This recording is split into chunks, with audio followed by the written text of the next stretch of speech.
ओम शांति। 12 जून 2024 के ईश्वरीय महावाक्य। पहले एक नज़र मुरली के मुख्य पॉइंट पर। बाबा ने कहा, मूल वतन में तो कोई पाठ है नहीं। जैसे एक्टर्स घर में है तो नाटक का पाठ नहीं, स्टेज पर आने से पाठ बजाते हैं। आत्माएं भी यहाँ आकर शरीर द्वारा पाठ बजाती है। इसको कहा जाता है राजयोग। पाप को याद करने से हम सतो प्रधान बन जाते हैं। पाप तो है ही सतो प्रधान। पूजा भी करते हैं शिव की, परंतु ख्याल में नहीं है कि भगवान है। पाप बैठ पढ़ाते हैं, उनको कहा जाता है कल्याणकारी। पाप अपना परिचय देते हैं, मेरे लिंग की तुम पूजा करते थे। उनको परम आत्मा कहते थे। परम आत्मा से परमात्मा हो जाता। तुमसे मनुष्य आर्ग्यू बहुत करते हैं। बाबा के आगे भी आकर आर्ग्यू ही करेंगे, फालतू माथा खपाएंगे, फायदा कुछ भी नहीं। और फिर बाबा ने कहा, जगन्नाथ के मंदिर में तुम देखेंगे काले चित्र है। पाप कहते हैं माया जीते जगत जीत बनो, तो उन्होंने फिर जगतनाथ नाम रख दिया है। पहले पूज्य सतो प्रधान, फिर 84 जन्म लेते लेते तमो प्रधान पुजारी बन पड़ते हैं। रघुनाथ मंदिर में काला चित्र दिखाते हैं। तुम जानते हो कि शिव बाबा तो काला बनता ही नहीं, वह तो हीरा है। जो तुमको भी हीरे जैसा बनाते हैं, वह तो कभी काला बनते नहीं। उनको फिर काला क्यों बना दिया है? कोई काला होगा, उसने बैठ काला बनाया होगा। शिव बाबा कहते हैं, हमने क्या दोष किया जो मुझे काला बना दिया है? मैं तो आता ही हूँ सबको गोरा बनाने। मैं तो सदैव गोरा हूँ। ऊंच पद कैसे पाना है, वह तो बाप ने समझाया है। फॉलो फादर, जैसे इसने बाबा ने सब कुछ बाप को हवाले कर दिया। और फिर लास्ट में बाबा ने कहा, बाबा अभी भी कहते हैं तुम्हारा खान पान बीच का साधारण होना चाहिए, न बहुत ऊंच न बहुत कम। बाप ही सब शिक्षा देते हैं। रचयिता खुद ही बैठ अपना परिचय देते हैं। मैं कैसे और किस रथ में आता हूँ। भारत अविनाशी खंड है, उसका कभी विनाश नहीं होता। अविनाशी बाप अविनाशी भारत खंड में ही आते हैं। मैं आता हूँ उसमें जो पहले पहले भक्ति शुरू करते हैं। नंबर 1 जो पूज्य था, वही फिर नंबर 1 पुजारी भी बनेगा। वर्थ पाउंड तो तुम बनते हो। अभी तुम भी स्टूडेंट हो, यह भी स्टूडेंट है। यह भी बहुत जन्मों के अंत में है। और अब सुनते हैं महावाक्यों को विस्तार से। मुरली का सार है, मीठे बच्चे। बाप उस रथ में आते हैं जिसने पहले पहले भक्ति शुरू की, जो नंबर 1 पूज्य था, फिर पुजारी बना है। यह राज सबको स्पष्ट करके सुनाओ। प्रश्न है, बाप अपने वारिस बच्चों को कौन सा वर्षा देने आए हैं? उत्तर है, बाप सुख शांति प्रेम का सागर है। यही सारा खजाना वह तुम्हें विल करते हैं। ऐसा विल कर देते जो 21 जन्म तक तुम खाते रहो, छूट नहीं सकता। तुम्हें कोरी से हीरे जैसा बना देते हैं। तुम बाप का सारा खजाना योग बल से ले लेते हो। योग के बिना खजाना नहीं मिल सकता है। ओम शांति। शिव भगवान वाच। अब शिव भगवान निराकार को तो सभी मानते हैं। एक ही निराकार शिव है, जिसको सब पूजा करते हैं। बाकी जो भी देहधारी है उनका साकार रूप है। पहले पहले निराकार आत्मा थी, फिर साकार बनी है। साकार बनती है, शरीर में प्रवेश करती है, तब उनका पाठ चलता है। मूल वतन में तो कोई पाठ है नहीं। जैसे एक्टर्स घर में है तो नाटक का पाठ नहीं, स्टेज पर आने से पाठ बजाते हैं। आत्माएं भी यहाँ आकर शरीर द्वारा पाठ बजाती है। पाठ पर ही सारा मदार है।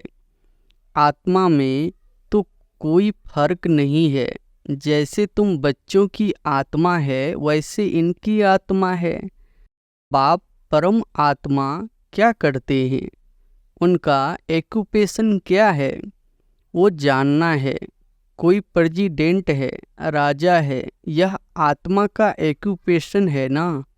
यह पवित्र आत्माएं हैं, इसलिए इनको पूजा जाता है। अभी तुम समझते हो यह पढ़ाई पढ़कर लक्ष्मी नारायण विश्व के मालिक बने हैं। किसने बनाया? परम आत्मा ने। तुम आत्माएं भी पढ़ाती हो। बड़ाई यह है जो बाप आकर तुम बच्चों को पढ़ाते हैं और राजयोग भी सिखलाते हैं। कितना सहज है। इसको कहा जाता है राजयोग। बाप को याद करने से हम सतो प्रधान बन जाते हैं। बाप तो है ही सतो प्रधान। उनकी कितनी महिमा गाते हैं। भक्ति मार्ग में कितना फल दूध आदि चढ़ाते हैं, समझ कुछ नहीं। देवताओं को पूजते हैं, शिव पर दूध फूल आदि चढ़ाते हैं। कुछ पता नहीं देवताओं ने राज्य किया। अच्छा, शिव पर क्यों चढ़ाते हैं? उसने क्या कर्तव्य किया है जो इतना पूजते हो? देवताओं का तो फिर भी मालूम है, वह है स्वर्ग के मालिक। उन्हों को किसने बनाया यह भी पता नहीं। पूजा भी करते हैं शिव की, परंतु ख्याल में नहीं कि यह भगवान है। भगवान ने इन्हों को ऐसा बनाया है। कितनी भक्ति करते हैं, है सब अनजान। तुमने भी शिव की पूजा की होगी, अभी तुम समझते हो। आगे कुछ भी नहीं जानते थे। उनका एक्यूपेशन क्या है, क्या सुख देते हैं, कुछ भी पता नहीं था। क्या यह देवताएं सुख देते हैं? भल राजा रानी प्रजा को सुख देते हैं, परंतु उन्हों को तो शिव बाबा ने ऐसा बनाया ना। बलिहारी उनकी है, यह तो सिर्फ राजा ही करते हैं। प्रजा भी बन जाती है, बाकी यह कोई का कल्याण नहीं करते हैं। अगर करते भी है तो अल्पकाल के लिए। अभी तुम बच्चों को बाप बैठ पढ़ाते हैं, उनको कहा जाता है कल्याणकारी। बाप अपना परिचय देते हैं। मेरे लिंग की तुम पूजा करते थे, उनको परम आत्मा कहते थे। परम आत्मा से परमात्मा हो जाता, परंतु यह नहीं जानते कि यह क्या करते हैं। बस सिर्फ कह देंगे कि वह सर्वव्यापी है, नाम रूप से न्यारा है। फिर उस पर दूध आदि चढ़ाना शोभता नहीं है। आकार है तब तो उस पर चढ़ाते हैं ना। उनको निराकार तो कह नहीं सकते। तुमसे मनुष्य आर्ग्यू बहुत करते हैं, बाबा के आगे भी आकर आर्ग्यू ही करेंगे, फालतू माथा खपाएंगे, फायदा कुछ भी नहीं। यह समझना तो तुम बच्चों का काम है। तुम बच्चे जानते हो बाबा ने हमको कितना ऊंच बनाया है। यह पढ़ाई है। बाप टीचर बन पढ़ाते हैं, तुम मनुष्य से देवता बनने के लिए पढ़ रहे हो। देवी देवता है सतयुग में, कलयुग में होते नहीं। राम राज्य ही नहीं जो पवित्र रह सके। देवी देवता थे, फिर वाम मार्ग में चले जाते हैं। बाकी जैसे चित्र दिखाए हैं ऐसे नहीं। जगन्नाथ के मंदिर में तुम देखेंगे काले चित्र है। बाप कहते हैं माया जीते जगत जीत बनो, तो उन्होंने फिर जगन्नाथ नाम रख दिया है। ऊपर में सब गंदे चित्र दिखाए हैं। देवताएं वाम मार्ग में गए तो काले बन पड़े, उनकी भी पूजा करते रहते हैं। मनुष्य को तो कुछ भी पता नहीं कब हम पूज्य थे। 84 जन्मों का हिसाब किसकी भी बुद्धि में नहीं है। पहले पूज्य सतो प्रधान, फिर 84 जन्म लेते लेते तमो प्रधान पुजारी बन पड़ते हैं। रघुनाथ मंदिर में काला चित्र दिखाते हैं, अर्थ तो उनका कुछ भी समझते नहीं। अभी तुम बच्चों को बाप बैठ समझाते हैं। ज्ञान चिता पर बैठ गोरे बनते हो, काम चिता पर बैठ काले बन पड़ते हो। देवताएं वाम मार्ग में जाकर विकारी बन पड़े, फिर उनका नाम देवता तो रख नहीं सकते। वाम मार्ग में जाने से काले बन पड़े हो, यह निशानी दिखाई है। तुम जानते हो कि शिव बाबा तो काला बनता ही नहीं, वह तो हीरा है। जो तुमको भी हीरे जैसा बनाते हैं, वह तो कभी काला बनते नहीं। उनको फिर काला क्यों बना दिया है? कोई काला होगा, उसने बैठ काला बनाया होगा। शिव बाबा कहते हैं हमने क्या दोष किया जो मुझे काला बना दिया है?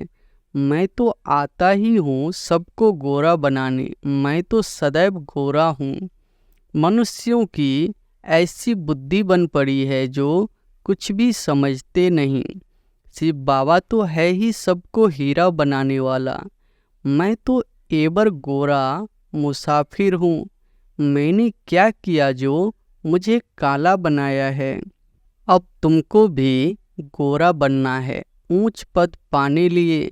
ऊंच पद कैसे पाना है वह तो बाप ने समझाया है। फॉलो फादर, जैसे इसने बाबा ने सब कुछ बाप के हवाले कर दिया। फादर को देखो कैसे सब कुछ दे दिया। भल साधारण थे, न बहुत गरीब न बहुत साहूकार थे। बाबा अभी भी कहते हैं तुम्हारा खान पान बीच का साधारण होना चाहिए, न बहुत ऊंच न बहुत कम। बाप ही सब शिक्षा देते हैं। यह भी देखने में तो साधारण ही आते हैं। तुमको कहते हैं कहाँ है भगवान दिखाओ। अरे आत्मा बिंदी है, उनको देखेंगे क्या? यह तो जानते हो आत्मा का साक्षात्कार इन आँखों से होती नहीं। तुम कहते हो भगवान पढ़ाते हैं, तो जरूर कोई शरीरधारी होगा। निराकार कैसे पढ़ाएंगे? मनुष्यों को तो कुछ भी पता नहीं है। जैसे तुम आत्मा हो, शरीर द्वारा पाठ बजाते हो, आत्मा ही पाठ बजाती है। आत्मा ही बोलती है शरीर द्वारा, तो आत्मावाच, परंतु आत्मावाच शोभता नहीं। आत्मा तो वानप्रस्थ वाणी से परे है। वाच तो शरीर से ही करेगी, वाणी से परे सिर्फ आत्मा ही रह जाती है। वाणी में आना है तो शरीर जरूर चाहिए। बाप भी ज्ञान का सागर है, तो जरूर किसके शरीर का आधार लेगा ना। उसको रथ कहा जाता है, नहीं तो वह सुनाएंगे कैसे? बाप पतित से पावन बनाने के लिए शिक्षा देते हैं, प्रेरणा की बात नहीं, यह तो ज्ञान की बात है। वह आए कैसे? किसके शरीर में आए? आएगा तो जरूर मनुष्य में ही। किस मनुष्य में आए कोई को पता नहीं है सिवाय तुम्हारे। रचयिता खुद ही बैठ अपना परिचय देते हैं, मैं कैसे और किस रथ में आता हूँ। बच्चे तो जानते हैं कि बाप का रथ कौन सा है। बहुत मनुष्य मूझे हुए हैं, किस किस का रथ बना देते हैं। जानवर आदि में तो आ न सके। बाप कहते हैं मैं किस मनुष्य में आऊं, यह तो समझ नहीं सकते। आना भी भारत में ही होता है। भारतवासियों में भी किसके तन में आऊं? क्या प्रेसिडेंट व साधु महात्मा के रथ में आएगा? ऐसा भी नहीं है कि पवित्र रथ में आना है। यह तो है ही रावण राज्य। कायन भी है दूर देश का रहने वाला। यह भी बच्चों को पता है कि भारत अविनाशी खंड है, उसका कभी विनाश नहीं होता। अविनाशी बाप अविनाशी भारत खंड में ही आते हैं। किस तन में आते हैं वह खुद ही बताते हैं, और तो कोई जान न सके। तुम जानते हो कोई साधु महात्मा में भी आ न सके। वह है ही हठ योगी, निवृत्ति मार्ग वाले। बाकी रहे भारतवासी भक्त। अब भक्तों में भी किस भक्त में आए? भक्त पुराना चाहिए, जिसने बहुत भक्ति की हो। भक्ति का फल भगवान को देने आना पड़ता है।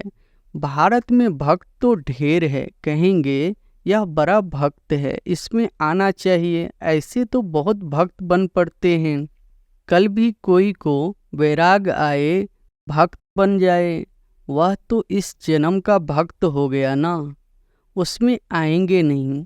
मैं उसमें आता हूँ जिसने पहले पहले भक्ति शुरू की। द्वापर से लेकर भक्ति शुरू हुई है।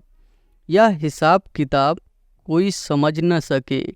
कितनी गुप्त बातें हैं। मैं आता हूँ उसमें जो पहले पहले भक्ति शुरू करते हैं।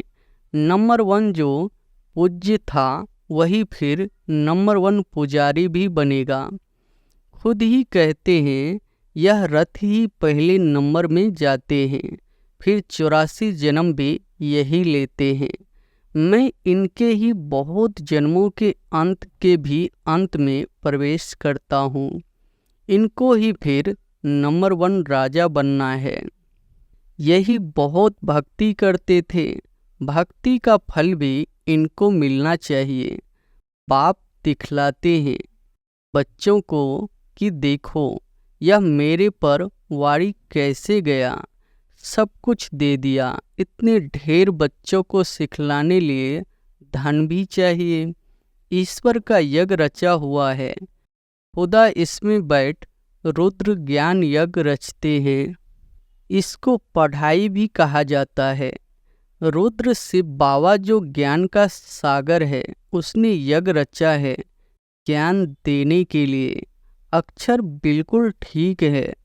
राजस्व स्वराज्य पाने के लिए यज्ञ। इसको यज्ञ क्यों कहते हैं? यज्ञ में तो वह लोग आहुति आदि बहुत डालते हैं। तुम तो पढ़ते हो, आहुति क्या डालते हो?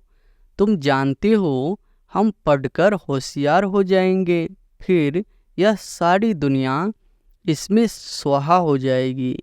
यज्ञ में पिछाड़ी के टाइम जो भी सामग्री है सब डाल देते हैं। तुम बच्चे अब जानते हो हमको बाप पढ़ा रहे हैं।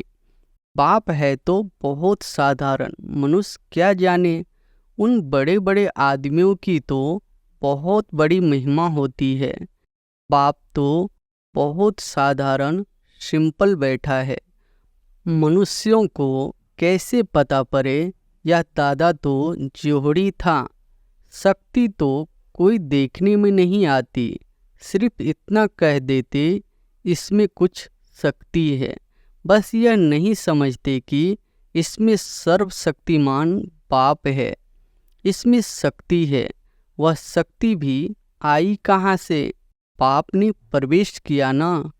जो उनका खजाना वह ऐसे थोड़ी ही दे देते हैं। तुम योग बल से लेते हो, वह तो सर्वशक्तिमान है ही। उनकी शक्ति कहाँ चली नहीं जाती।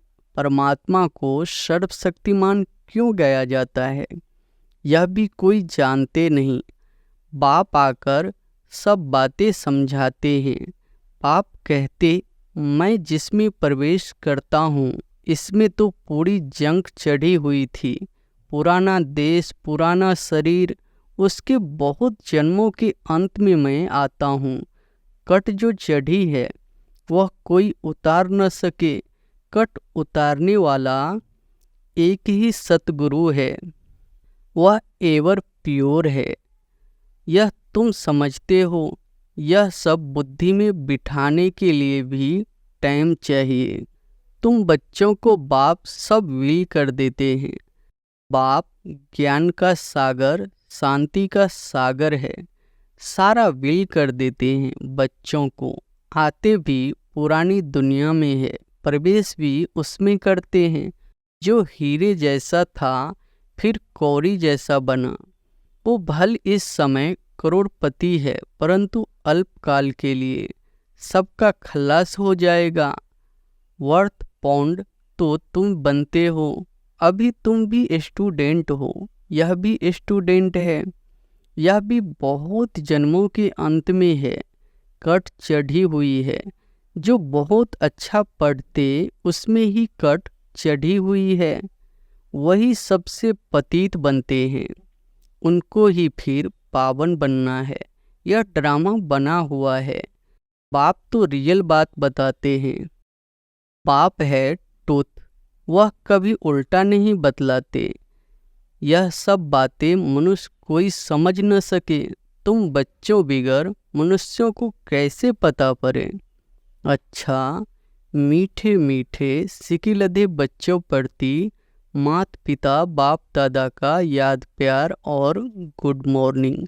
रूहानी बाप की रूहानी बच्चों को नमस्ते।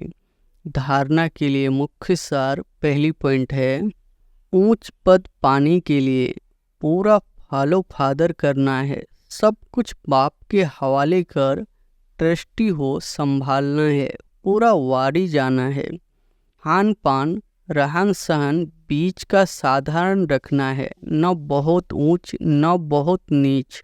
दूसरी पॉइंट है, बाप ने जो सुख शांति ज्ञान का खजाना विल किया है उसे दूसरों को भी देना है, कल्याणकारी बनना है। वरदान है, पवित्रता की गुह्यता को जान, सुख शांति संपन्न बनने वाली महान आत्मा भव।